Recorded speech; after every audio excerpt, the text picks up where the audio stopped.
Is anyone else still really frustrated after what happened last Sunday? I still haven't got it out of my head yet, but the one thing for sure is if Luton get a win, at least against Sunderland, at least some of my thoughts on what happened last Sunday will slowly go away. Welcome back, guys, to another video. Today, we're going to be talking about the game against Sunderland at home. It's probably good that it is a home match, not an away game, even though our away form is better than our home. But yeah, Sunderland are coming to Luton, another big, massive club that obviously managed to get promotion last year from League One to the Championship. It took a few attempts, but they're now back in the Championship, trying to get back to where they were, which was the Premier League all those years ago. And yeah, Sunderland season so far, it's been, I say, quite an average season for them. And I would have thought majority of their fan base would have said before the season started that they would have taken a mid-table finish and then they can build on that. I know that with Alex Neil being at the club, some may have thought, playoff places were the aim. Let's get into those playoffs. But obviously with him leaving to go to Stoke and then Tony Mowbray coming into Sunderland, maybe some people's thoughts have slightly changed. Tony Mowbray is a very well-known Championship manager, and I thought he did a good job at Blackburn. It was always the second half of the season with Blackburn that was the problem with Tony Mowbray. They just couldn't get over, they couldn't get over the line towards the end. And I feel like with the Sunderland side, which I've seen so far, he's been playing really good football. The style of play is very similar to what he was doing at Blackburn, and I feel like it's not too different from the Alex Neil side, which we were seeing. And I think recently, I know the form-wise, Sunderland haven't been the greatest, but they're still a good team that if you don't turn up, they will cause problems. And I feel like that's the same with majority of Championship clubs like this season. If you just don't turn up, you're going to get walked over. And yeah, that's the story. But there's been a lot of times this season, and I think Sunderland fans know about this quite a lot. A lot of teams, when they take the lead, just can't hold on. Really can't. Obviously, Sunderland against Burnley, they went 2-0 up and then collapsed. And it's happened more than on one occasion for Burnley. The same for Luton as well. We'll take the lead in a game, but we can't hold on. This season in the Championship, it's like a never give up attitude. And I feel like if that keeps remaining, we'll keep seeing these type of performances and results happen so frequently from now until the end of the season. Sunderland have got really good players. One player that I don't think will start in this one is Ross Stewart. I think ever since he's been injured for Sunderland, they haven't quite been the same team going forward. I do think when he's not playing, there's like a massive hole going forward, and they're just not the same, clinical edge team, which they normally are when Stewart is playing. Clark is another one of their good players. He does play on the left-hand side, and that's what Sunderland tend to do. They tend to attack down that left-hand side. So James Brie, we may not see much attacking, enough attacking opportunities coming from the right-hand side from James Brie. But then again, if Clark's going to be bombing down forward for Sunderland, down on the left, hopefully we can then counter using Brie as our right back to put in some dangerous balls into the box. Right now, James Brie, I want to highlight him. He's created the most opportunities from a defender in all across 4 divisions. So that's including the Premier League, which is an insane stat because you expect Premier League,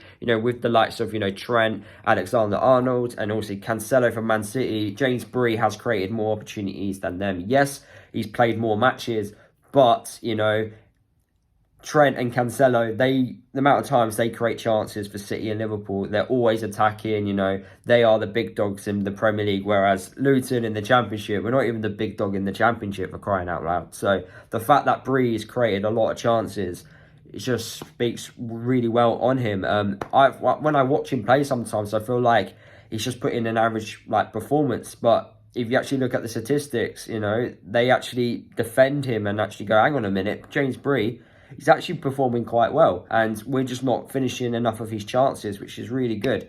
So, yeah, James Brie, in this game against Sunderland, could he have a good game? Could he not? Hopefully he does. And like I said, hopefully we can counter down on that left-hand side for Sunderland, as Clark will be the danger man.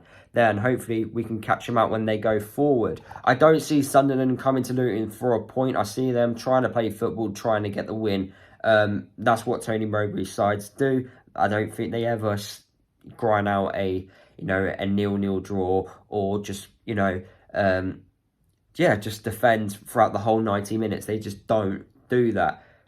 Whereas with Luton, as I already mentioned, we need a bounce back. The 4-0 defeat against Watford was just a disgrace. So if we can bounce back, at least a lot of fans will now be happy. It could be positive again. Although we should still be positive. It hasn't been a bad season. It's just, I think, when you lose against your rivals, it just knocks a lot of things out of you, like the confidence-wise. And yeah, you just don't want to be positive. Whereas, if you take away that result aside, it has been a good season. We've got good results. We beat QPR at home. We beat Norwich away. So, we have been actually on really good form. It's just the Watford game was just a complete, what the hell's happened here? Yes, an illness bug went through the squad.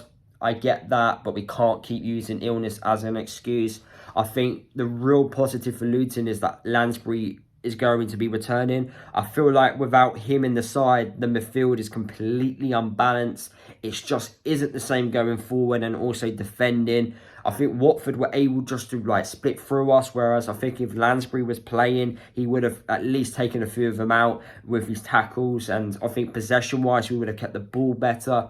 We definitely need to bring in someone in January, like a midfielder, similar type to Lansbury, because when Lansbury's not playing, we're just simply not the same side, and you need backups. I know Pelly hasn't quite come back yet. I think he's still taking his time in recovering from his injury. But when we've got this World Cup break, I'm expecting everyone to come back and to be back fresh and hopefully no injuries. And then obviously with Reece Burke as well being injured, and, Bradley not being at 100% this season, we definitely need another defender. We've had Michael Hector training with us this week. So I'm expecting us to make a signing soon. I really am. And Hector would be a really good signing in my eyes. Championship standard defender. He's played really well at this level before. He's got promotion at this level. So I think that would be a really good addition. And we're getting him at a good age, 30 years old. So yeah, if we could bring him in, that would be amazing. What would be my score prediction for this match? I'm going to go with a 2-1 Luton win. We need a bounce back, really. The lineup, I do think Freeman will be out and we will replace him with Lansbury. But apart from that, I do think it will be the same starting 11 that played against Watford. Apart from that one change, I can't see many because of the defensive crisis which we've got at the moment. We may change a few things going forward. We may maybe have Cornick starting. I'm not too sure, but I'm expecting Elijah and Morris, if I'm being honest, to start this game. But yeah, that is my overall thoughts for this game against Sunderland. Let me know your thoughts down in the comment section.